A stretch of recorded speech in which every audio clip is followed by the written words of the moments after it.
Last year ఎన్ని ఉద్యోగాలు వచ్చినాయో చెప్పమని చెప్పండి.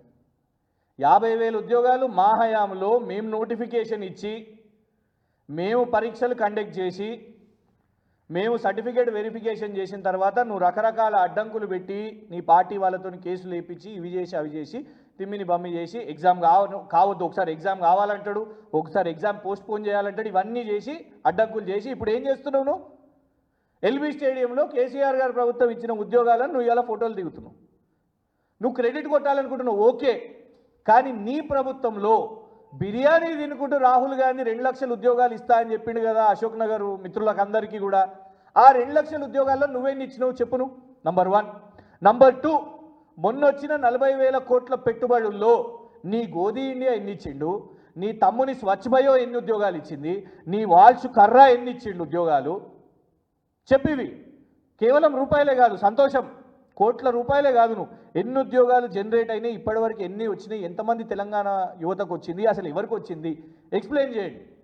అయింది చూసుకుంటే వాళ్ళ రిపోర్ట్ కార్డు చూసుకుంటే ముందు కనీసం ఈ సంబరం అన్న నమ్మొచ్చు.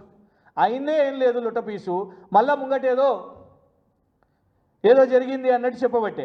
అంటే ఇక్కడ ఒకటే, మన ఊరి బర్రెను పక్క ఊర్లోకి పోయి కొంటుండే ఆయన, దానికి రంగు పూస్తున్నాడు దావోస్ అని చెప్పి. ఆశ్చర్యపోతున్నారు, ఏంది అసలు ముఖ్యమంత్రినా ఇది, ఏంది ఇంత దారుణమైన పరిస్థితి అని. అంతటా దయచేసి మీడియా వాళ్ళని కూడా మేము కోరేది ఏంటంటే, మా ప్రార్థన ఏంటంటే, ఉట్టిగా చీఫ్ మినిస్టర్ గారు ఆఫీస్ నుంచి రాగానే యాజ్ ఇట్ ఈస్గా రాయకండి. ఎందుకంటే దాని తర్వాత కరెక్షన్ చేస్తారు వాళ్ళు. న్యూస్ పేపర్స్కి క్రెడిబిలిటీ ఉంటుంది. ఈ న్యూస్ పేపర్ వచ్చిన తర్వాత మరుసటి రోజు మనం న్యూస్ పేపర్లో మార్చలేం కదా. న్యూస్ పేపర్లో పేరు వచ్చిన తర్వాత ఓహో ఇంత బ్యానర్ బోల్డ్గా మనం ఇన్ని కోట్లు 1000 కోట్లు అని, తర్వాత మరుసటి దినం మేము అన్న తర్వాత అన్నారు కదా ఆయన దిలీప్ షాంఘవి కాదు ఇంకెవరో, ఆయన ఎవరో విద్యాసాగర్ ఎగ్జిక్యూటివ్ డైరెక్టర్. అది కూడా విచిత్రం. ఇగోండి సన్ పెట్రోకెమికల్స్ వెబ్సైట్లో చూసినామండి, Sun Petrochemicals website executive directors list ఇది మొత్తం. ఎక్కడ కూడా మీరు ఫోటో దిగిన పెద్ద మనిషి విద్యాసాగర్ గారి పేరు అందులో లేదు. Sudheer Brindavan Das వాలియా non executive director. ఎందుకంటే ఎండి అయితే దిలీప్ షాంఘవి గారు. దిలీప్ షాంఘవి గారు రేవంత్ రెడ్డి గారు దిగిన దిలీప్ షాంఘవి గారు కాదు, వేరే మీకు చూపెట్టినా కదా ఇవ్వండి, ఈయనే ఈ దిలీప్ షాంఘవి గారు, right. విభా Dilip Shanghvi, Vidhi Dilip Shanghvi, Harin Paramanand Mehta, Hitesh Rasiklal Sheth, Jayesh Nanalal, Shailesh, Jimmy Vagji, Vibha, Hitesh, audit committee, nomination committee, risk management committee, stakeholders relationship committee, ఎన్నిలో చూసినా కూడా అందులో పేరు లేదు. సో మేము అనేది ఏంటంటే, ఈ తప్పుడు ప్రచారాలు బంద్ చేసి వైట్ పేపర్ రిలీజ్ చేయండి.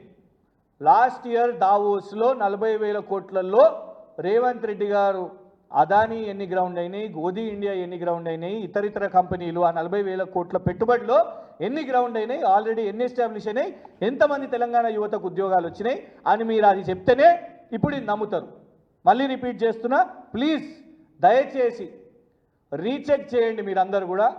కొంత ఇన్వెస్టిగేటివ్ జర్నలిజం, రేవంత్ రెడ్డి గారు చెప్పే దాని మీద ఫ్యాక్ట్ చెక్ చేసి రాయండి. ఆయన చెప్పే పేర్లు గలత్, ఆయన చెప్తున్న కంపెనీల పేర్లు అదేంటది ఉస్రా క్లస్టర్ కనబడదు ఆ కంపెనీ ఎక్కడ కూడా. ఉస్రా క్లస్టర్, స్వచ్ఛ బయో, వాల్ష్ కర్రా, గోధీ ఇండియా, ఇవన్నిటి మీద కూడా న్యూస్ పేపర్స్ క్రెడిబిలిటీ దెబ్బతినొద్దని మేము ప్రార్థిస్తూ ఫ్యాక్ట్ చెక్ చేసి రిపోర్ట్ చేయండి అని కోరుతున్నాం. Thank you.